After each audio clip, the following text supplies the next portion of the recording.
नमस्कार मित्रों, स्वागत है आपका अपने YouTube चैनल विनय एकेडमी पे। हम लोग देखते हैं दिल्ली अधीनस्थ सेवा चयन आयोग DSSB TGT में जो क्वेश्चन पूछे जाएंगे सामाजिक विज्ञान से संबंधित, उनका साल पेपर होगा और उसको हम लोग व्याख्या सहित देखेंगे एक एक क्वेश्चन को। प्रीवियस ईयर में क्या पूछा गया था, TGT में हो चाहे PGT में हो, चाहे मेल में क्वेश्चन पूछे गए हों चाहे फीमेल में पूछे गए, और यही नहीं जो DSSB में क्वेश्चन पूछे जाते हैं टोटल NCERT बेस्ड होते हैं। तो आपका ये काम जो है आपके बिहार ट्राई 0.3 वाले जो री एग्ज़ाम होगा वो आपके SST वालों के लिए भी बहुत ही इम्पोर्टेंट सिद्ध होगा यहाँ के क्वेश्चन। तो थोड़ा इसको आप लोग भी देखते चलिए, सबके लिए कारगर होगा, बाकी DSSB वालों के लिए तो है ही है। आइए देखते हैं। देखिए इसमें बहुत सारे आपके सेट हैं, देख लीजिए। इन सबको हम लोग धीरे धीरे जो है डेली सॉल्व करेंगे। तो आज स्टार्ट करते हैं 2021 में जो प्रशिक्षित स्नातक शिक्षक परीक्षा हुई थी 10/10/2021 को शिफ्ट 1 फीमेल के लिए ये प्रश्न पत्र था। तो उसी के देखते हैं वहाँ पे कैसे क्वेश्चन पूछे गए थे। आइए देखते हैं। इंग्लिश हिंदी में दोनों हैं, जैसे समझ में आया वैसे करिएगा। 1820 से 1913 के बीच किन देशों ने यूरोप से अनाज का आयात किया जिससे कृषि कीमतों में गिरावट आई? ऐसा कौन सा देश था जो यूरोप से अनाज का आयात किया था? आयात का मतलब मंगवाना। चाइना और मेक्सिको था, संयुक्त राज्य अमेरिका और कनाडा था, आदन और चीन थे, कनाडा और मेक्सिको था। कौन था? तो संयुक्त राज्य अमेरिका और कनाडा था। ये बहुत सब NCERT के ही क्वेश्चन हैं।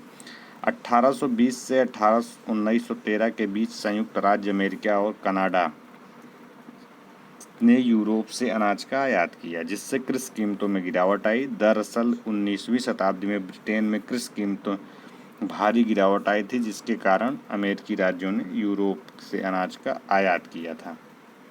नेक्स्ट क्वेश्चन हम लोग देखते हैं। दूसरा क्वेश्चन देखते हैं। 1887 में लुई 16वें अपने कुलीन सदस्यों को किस शहर में निर्वासित कर दिया था? बास्तील में, ट्रायज में, वर्साय में, ग्रेनोबल में। देखिए ये लुई 16वें से संबंधित जितने भी तथ्य होंगे एकदम रट डालिए, डायरेक्ट क्वेश्चन मिलते हैं आपको। तो देखते हैं तो वो कहाँ पे हुआ था? बी में था, ट्रायज में। रट डालिए सारी चीज़ों को। 1887 में फ्रांसीसी सम्राट जो लुई 16वां था, ये ऐसे लिख के आ जाएगा, लुई 16वां अपने कुलीन सदस्यों को ट्रायस शहर में निर्वासित कर दिया था। ध्यातव्य रहे कि 5 मई 1789 को स्टेट्स जनरल की बैठक वर्साय के भवन में आयोजित की गई थी और 20 जून 1789 में टेनिस कोड की शपथ ली गई थी। देखिए जो टेनिस कोड का जिक्र कर रहे हैं इसकी भी कहानी बहुत ही अच्छी है, अभी आएगा तो बाद में उसमें देख लिया जाएगा। ये देखिए आपके बिहार में भी बहुत अच्छे क्वेश्चन यहाँ से पूछे गए थे जिनका सब्जेक्ट हिस्ट्री था। तो अपने हिस्ट्री के हिसाब से देखते चलिए। NCERT से क्वेश्चन पूछ रहा है। कह रहे हैं किस अधिनियम ने ब्रिटिश सरकार को बिना किसी मुकदमे के किसी भी व्यक्ति को कैद करने की शक्ति दी है? किसने है? कह रहा है the act gave the British government the power to imprison any person without trial. किसने दिया था? तो इसमें देखिए कौन कौन सा था आपका। रूलेट एक्ट है, पिट्स इंडिया एक्ट है, मॉर्ले मिंटो हैं, उसके बाद बंगाल विनियमन है, इसे बोलते हैं बंगाल रेगुलेशन। तो कौन सा है इसमें? तो आपका हो जाएगा रूलेट एक्ट था। यहाँ से क्वेश्चन बहुत बार पूछे जाते हैं आपके। कहाँ से? रूलेट एक्ट से। ये रूलेट एक्ट हो जाएगा।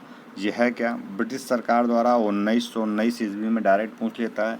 सर सिडनी रूलेट के नेतृत्व में, किसके? सर सिडनी रूलेट के नेतृत्व में रूलेट एक्ट का गठन किया गया। इस विधेयक के तरह प्रांतीय सरकार को बिना वारंट के तलाशी, गिरफ्तारी करने तथा बंदी प्रत्यक्षीकरण के अधिकार को रद्द करने आदि की असाधारण शक्तियां दे दी गई थी। भारतवासियों ने इस विधेयक को काला कानून कहकर तीव्र विरोध किया। तो यहाँ से आपके डायरेक्ट यही नहीं कि कौन क्या कैसे था, क्या सन पूछा, डायरेक्ट यहाँ पे स्टेटमेंट भी बना सकता है क्या ये बातें हुई थी उसमें। तो जो बातें इसमें बताई गई हैं रेड अंडरलाइन कर दिया गया, इसको भी बहुत ही फोकस से काम करिएगा। नेक्स्ट क्वेश्चन देखते हैं। क्वेश्चन नंबर 3 पे हम लोग पहुँचते हैं। क्वेश्चन नंबर 3, क्वेश्चन नंबर 4 पे था, 3 हो गया था। इतिहास के माध्यम से बात करते हैं इतिहास के माध्यम से समाज के वैज्ञानिक विश्लेषण पर दुनिया को कैसे बदला जाए, इस पर अपने विचारों को किसने आधारित किया, मतलब ऐसा किसने कहा था। बात करते हैं हम कि लियोनिड ब्रेजनेव ने, कार्ल मार्क्स ने, एडम स्मिथ ने, जेरेमी बेंथम ने। किसने किया था? कार्ल मार्क्स ने ऐसा कहा था। कार्ल मार्क्स के बारे में देख लेते हैं, बहुत ही हिट क्वेश्चन यहाँ से पूछ रहा है। जो कार्ल हेनरिक मार्क्स एक क्रांतिकारी समाजशास्त्री, इतिहासकार और अर्थशास्त्री थे। सब था वो, समाजशास्त्री भी था, क्रांतिकारी भी था, इतिहासकार भी था, अर्थशास्त्री भी था। उन्होंने वैज्ञानिक समाजवाद का सिद्धांत दिया। पूछा जाए वैज्ञानिक समाजवाद का सिद्धांत किसने दिया, तो कार्ल मार्क्स ने दिया। कार्ल मार्क्स इतिहास के माध्यम से समाज के वैज्ञानिक विश्लेषण की वकालत करते हैं और वे इसके आधार पर अपने विचारों का क्या करते हैं, निर्माण करते हैं। तो वहाँ पे ऑप्शन नंबर बीट सही हो जाएगा आपका। भूदान आंदोलन, देखिए बहुत ही इंपॉर्टेंट आंदोलन है। भूदान आंदोलन के संबंध में निम्नलिखित में से कौन से कथन सत्य हैं? आंदोलन सरकार से स्वतंत्र था। आंदोलन को कांग्रेस पार्टी का समर्थन प्राप्त था। इसका नेतृत्व जयप्रकाश नारायण ने किया था। कौन सा सही? बात तो सही, जयप्रकाश नारायण ने किया था। आंदोलन कांग्रेस पार्टी का समर्थन प्राप्त था, ये भी आपका सही है। ठीक है, तो न न न क्या कह रहे हैं, इसमें से कौन सा कथन सत्य है? क्या जयप्रकाश नारायण ने किया था इसका नेतृत्व? नहीं, जयप्रकाश नारायण थोड़ी नहीं था। इसका जो भूदान आंदोलन है, इसका संबंध विनोबा भावे जी से था। किससे था? विनोबा भावे से। आंदोलन सरकार से स्वतंत्र, हाँ ये था। तो इसमें जो है 1 एवं 2 सही होंगे, तीसरा नहीं सही होगा, क्योंकि इनका जो संबंध था विनोबा भावे से था। बात करते हैं भूदान आंदोलन संत विनोबा भावे द्वारा, किसको द्वारा, कब किया गया था भूदान आंदोलन? डायरेक्ट पूछ लेता हूँ, वन लाइनर टाइप से अगर पूछेगा तो 1951 में। किसके द्वारा? विनोबा भावे द्वारा। यह स्वैच्छिक भूमि सुधार आंदोलन था। यह आंदोलन सरकार से कैसा था? यह सरकार से स्वतंत्र था। इस आंदोलन को कांग्रेस पार्टी का समर्थन प्राप्त था। विनोबा भावे ने आगे चलकर इस आंदोलन में गांधीवादी विचारधारा, रचनात्मक कार्यों एवं ट्रस्टीशिप सिद्धांतों को शामिल किया था।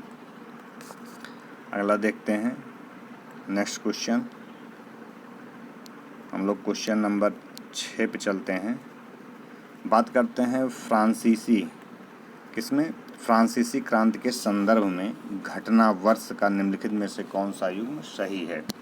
मनुष्य और नागरिक के अधिकारों की घोषणा 1789 में, चर्च और पादरियों में सुधार 1787 में, वास्तिल के पतन की पहली वर्षगांठ 1788 में। देखिए वास्तिल से भी बहुत क्वेश्चन पूछे जाते हैं, तो ओनली केवल एक जो है इसमें आपका सही है। क्या सही था उसमें? मनुष्य और नागरिकों के अधिकारों की घोषणा जो है 1789 ईस्वी में की गई थी। ठीक, तो बात करते हैं आगे। फ्रांसीसी क्रांति जो थी, फ्रांस में क्रांतिकारी राजनीतिक और सामाजिक परिवर्तन की अवधि थी, जो 1789 के स्टेट्स जनरल के साथ हुई और नवंबर 1799 में फ्रांसीसी वाणिज्यिक दूतावास के गठन के साथ समाप्त हुई। 1789 में फ्रांस की राष्ट्रीय संविधान सभा द्वारा निर्धारित मनुष्य और नागरिकों के अधिकारों की घोषणा फ्रांसीसी क्रांति से उत्पन्न एक मानवाधिकार दस्तावेज है। फ्रांसीसी क्रांति के दौरान पादरियों का नागरिक संविधान 12 जुलाई 1790 फ्रांस में रोमन कैथोलिक चर्च के राष्ट्रीय आधार पर पुनर्गठित करने का प्रयास था। बास्तील के पतन की पहली वर्षगांठ 14 जुलाई 1790 को मनाई गई थी। कब मनाई गई थी? 14 जुलाई 1790 को। 1789 में मनुष्य और नागरिक के अधिकारों की घोषणा की गई। बास्तील का पतन 1789 ईस्वी में हुआ था। अगर पूछे बास्तील का पतन कब हुआ था, 1789 में हुआ था। ठीक है, और ये 14 जुलाई 1790 को मनाई गई थी पहली वर्षगांठ। नेक्स्ट देखते हैं हम लोग क्वेश्चन नंबर 17। तुम मुझे खून दो मैं तुम्हें आज़ादी दूंगा का नारा किसने दिया था? तो डायरेक्ट आपको पता होगा, क्वेश्चन नंबर 20 सुभाष चंद्र बोस ने दिया था। क्वेश्चन नंबर 7 में सुभाष चंद्र बोस ने अपनी सेना आज़ाद हिंद फौज के लिए प्रसिद्ध नारा दिया था, तुम मुझे खून दो मैं तुम्हें आज़ादी दूंगा। उन्होंने जय हिंद का नारा भी दिया था। इसके अनुसार रचित इनकी प्रसिद्ध जो पुस्तक है द इंडियन स्ट्रगल 1942 में, बहुत बार पूछता है इंडियन स्ट्रगल दे देगा, मिलान लगवाने दे देगा, किसकी है ये भी पूछ लेगा। गांधी जी के लिए सर्वप्रथम राष्ट्रपिता शब्द का और संबोधन किसने किया था? तो यहीं आपके सुभाष चंद्र बोस जी थे। क्वेश्चन नंबर 8 देख देते हैं। 1857 के दौरान दिल्ली पर कब्जा किया गया था। कब 20 सितंबर 1857 को दिल्ली पर कब्जा किया गया था। थोड़ा देख लेते हैं इसके बारे में। 1857 के दौरान दिल्ली पर अंग्रेजों द्वारा 20 सितंबर 1857 को पुनः कब्जा कर लिया गया। दिल्ली में 1857 के विद्रोह का वास्तविक नेता बहादुर शाह द्वितीय के सेनानायक जनरल बख्त खां तथा खान बहादुर खां थे।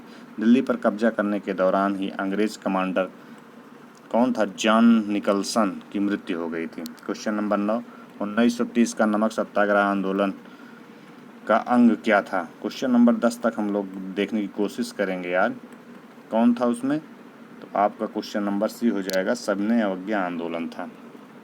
नेक्स्ट देखते हैं 1930 का नमक सत्याग्रह जो सविनय अवज्ञा आंदोलन था, अंग था दांडी मार्च 12 मार्च से 6 अप्रैल 1930 को नमक सत्याग्रह के नाम से जाना जाता है। गांधी जी की 11 सूत्री मांग ब्रिटिश सरकार द्वारा समर्थन न मिलने के कारण गांधी जी ने 12 मार्च 1930 को साबरमती आश्रम से अपने 78 सहयोगियों के साथ दांडी के लिए पदयात्रा प्रारंभ की। 24 दिन के उपरांत 240 किलोमीटर की यात्रा के बाद 6 अप्रैल 1930 को समुद्र तट पर नमक कानून का उल्लंघन किया।